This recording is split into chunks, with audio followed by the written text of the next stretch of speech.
CITU തൊഴിലാളികളുടെ ഭീഷണിയെ തുടർന്ന് കടയ്ക്ക് പൂട്ടിട്ട് ഉടമ. മലപ്പുറം വണ്ടൂരിലാണ് സംഭവം. നിരന്തര കൂലി വർധനവും ജീവനക്കാരെ ഭീഷണിപ്പെടുത്തിയെന്നും എഴുതിയ ബോർഡും കടയ്ക്ക് മുന്നിൽ തൂക്കിയിട്ടുണ്ട്.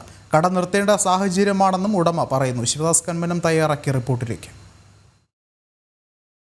ഞാനിപ്പോൾ നിൽക്കുന്നത് വണ്ടൂരിലാണ് ഉള്ളത്. വണ്ടൂർ നഗരത്തിലാണ്. ഇവിടെ ഒരു സ്ഥാപനം പ്രവർത്തിച്ചിരുന്നു. അതായത് നിലത്ത് ഇന്റർലോക്ക് പതിക്കുന്നതും അതോടൊപ്പം തന്നെ ഗ്രാനൈറ്റിൻ്റെയും അടക്കമുള്ള കല്ലുകൾ എല്ലാം തന്നെ ഇറക്കുമതി ചെയ്ത് അത് വിൽപ്പന നടത്തുന്ന ഒരു സ്ഥാപനമാണ്. കഴിഞ്ഞ 2 വർഷമായി ഈ സ്ഥാപനം ഇവിടെ പ്രവർത്തിക്കുന്നുണ്ട്. എന്നാൽ ഇപ്പോൾ നമുക്ക് ഇവിടെ ഒരു ബോർഡ് കാണാം, ഒരു ഫ്ലക്സ് കാണാം. ആ ഫ്ലക്സിൽ എഴുതിയിട്ടുണ്ട്, വണ്ടൂരിലെ കയറ്റിറക്ക് തൊഴിലാളികളുടെ നിരന്തരമായ കൂലി വർധനവ് കാരണം നിരന്തരമായി ജീവനക്കാരെ ഭീഷണിപ്പെടുത്തുകയും ചെയ്യുന്നതിനാൽ ഈ സ്ഥാപനത്തിൻ്റെ പ്രവർത്തനം മുന്നോട്ട് കൊണ്ടുപോകാൻ കഴിയാത്ത ഒരു സാഹചര്യമാണ്. അതുകൊണ്ട് ഇത് ഇവിടെ ഒരു ചങ്ങലക്കിട്ട് പൂട്ടിയിരിക്കുകയാണ്. അതോടൊപ്പം തന്നെ ജീവനക്കാരെ ഭീഷണിപ്പെടുത്തുന്നതായും ഇപ്പോൾ ഈ കട ഉടമ പറയുന്നുണ്ട്. അത്തരത്തിൽ ഇവിടെ ജീവിക്കാൻ കഴിയാത്ത ഈ പ്രവർത്തനത്തിന് വലിയ പ്രതിസന്ധി ഉണ്ടാക്കുന്ന തരത്തിലുള്ള ഒരു ഇടപെടലാണ് കയറ്റ് ഇറക്ക് തൊഴിലാളികളുടെ ഭാഗത്തു നിന്നും ഉണ്ടാകുന്നത് എന്നാണ് കട ഉടമ പറയുന്നത്. അതിൻ്റെ അടിസ്ഥാനത്തിൽ തന്നെയാണ് ഇവിടെ ഈ ഒരു ഫ്ലക്സ് ബോർഡ് സ്ഥാപിച്ചിരിക്കുന്നത്.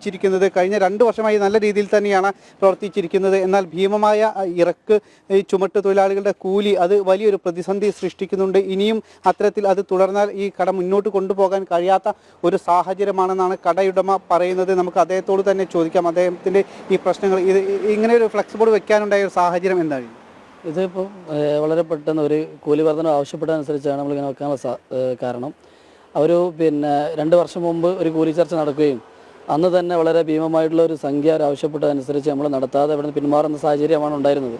ആ സമയത്ത് ആളുകളൊക്കെ ഇടപെട്ട് വ്യാപാരി വ്യവസായിയുടെ ആളുകളൊക്കെ ബന്ധപ്പെട്ട് നിങ്ങൾ തുറന്നോളൂ, നമുക്ക് തീരുമാനമാക്കാമെന്ന് പറഞ്ഞതിൻ്റെ അടിസ്ഥാനത്തിൽ അന്ന് തന്നെ വലിയൊരു പൈസക്ക് തന്നെ അന്ന് കോംപ്രമൈസ് ചെയ്ത് ഒരു സ്ക്വയർ ഫീറ്റിന് ഏകദേശം 290 എന്ന് പറയുമ്പോൾ പെർ സ്ക്വയർ ഫീറ്റിന് ഒരു കല്ല് ഇറക്കുമ്പോൾ ഏകദേശം 14 രൂപയോളം നമുക്ക് ചാർജ് വരുന്നുണ്ടായിരുന്നു. ഒരു കല്ല്, ഒരു 44 കിലോ തൂക്കം വരുന്നൊരു കല്ല് ഇറക്കാൻ അവർക്ക് 14 രൂപ ഇറക്കാനും 14 രൂപ കയറ്റാനും വരുമ്പോൾ ഒരു കല്ലിന് തന്നെ 28 രൂപ അധികമായി നമുക്ക് കസ്റ്റമേഴ്സിൻ്റെ കയ്യിൽ നിന്നും ഒറ്റ കല്ലിന് തന്നെ എത്ര 28 രൂപ ഒരു കല്ലിന് തന്നെ 44 കിലോയുള്ള ഒരു കല്ലിന് തന്നെ 28 രൂപ ചിലവ് വരും നമുക്കിതിന്. അപ്പോൾ 28 രൂപ അധികം ചിലവ് വരുമ്പോൾ ഒരാൾ പോലും നമ്മുടെ അടുത്ത് സാധനം വാങ്ങാൻ തയ്യാറാവില്ല. എന്നാലും നമ്മൾ അഡ്ജസ്റ്റ് ചെയ്ത് മറ്റ് ചിലവുകളൊക്കെ കുറച്ച് അഡ്ജസ്റ്റ് ചെയ്ത് നമുക്ക് മുന്നോട്ട് പോകാൻ സാധിച്ചിട്ടുണ്ടായിരുന്നു.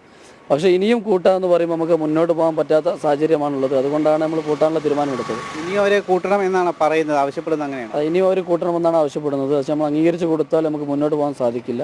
അതുകൊണ്ട് തൊട്ടടുത്ത പ്രദേശം ഇവിടെ നിന്ന് ഒരു 2 കിലോമീറ്റർ മാറി സ്ഥാപനം തുടങ്ങിയാൽ നമുക്ക് ഒരു കല്ലിന് 8 രൂപ, 16 രൂപ കയറ്റം ഇറക്കുമ്പോൾ 16 രൂപ വരുള്ളൂ. അപ്പോൾ അവരിപ്പം തന്നെ 24 രൂപ അവരധികം ഈടാക്കുന്നുണ്ട്. ഇപ്പോൾ ഇനിയും കൂട്ടിയാൽ അതൊരു 30 രൂപയോളം ഇതിലേക്ക് ഒരു കല്ലിന് ചിലവ് വന്നു കഴിഞ്ഞാൽ നമുക്ക് മുന്നോട്ട് പോകാൻ സാധിക്കില്ല. അതുകൊണ്ട് തൊട്ടടുത്ത പ്രദേശത്തേക്ക് മാറ്റിയാൽ ഒരു കല്ലിൻ്റെ മുകളിൽ നമുക്ക് 10 രൂപയോളം കുറഞ്ഞു കിട്ടും. അടച്ചിട്ടതിന് ശേഷം എന്തെങ്കിലും തരത്തിലെ ഒരു ചർച്ചകൾ അവരുമായിട്ട് നടന്നിരുന്നു, ഈ ചുമട്ട് തൊഴിലാളികളുമായിട്ട്? ആ ചർച്ച അവരുമായി ഡയറക്റ്റ് അല്ല, നമ്മളെ വ്യാപാര സംഘടനയുമായി ഞങ്ങൾ ബന്ധപ്പെട്ടിരുന്നു. അവർ ഇവിടുത്തെ തൊഴിലാളികളുമായി ചർച്ച നടത്തുന്നുണ്ട്. അവർ തീരുമാനത്തിലേക്ക് വരും, തീരുമാനമാക്കി തരാമെന്ന് പറഞ്ഞതിൻ്റെ അടിസ്ഥാനത്തിലാണ് ഞങ്ങൾ പൊളിക്കാതെ ഇതിപ്പോൾ താൽക്കാലികമായി സ്റ്റോപ്പ് ചെയ്ത് വെച്ചിരിക്കുന്നത്.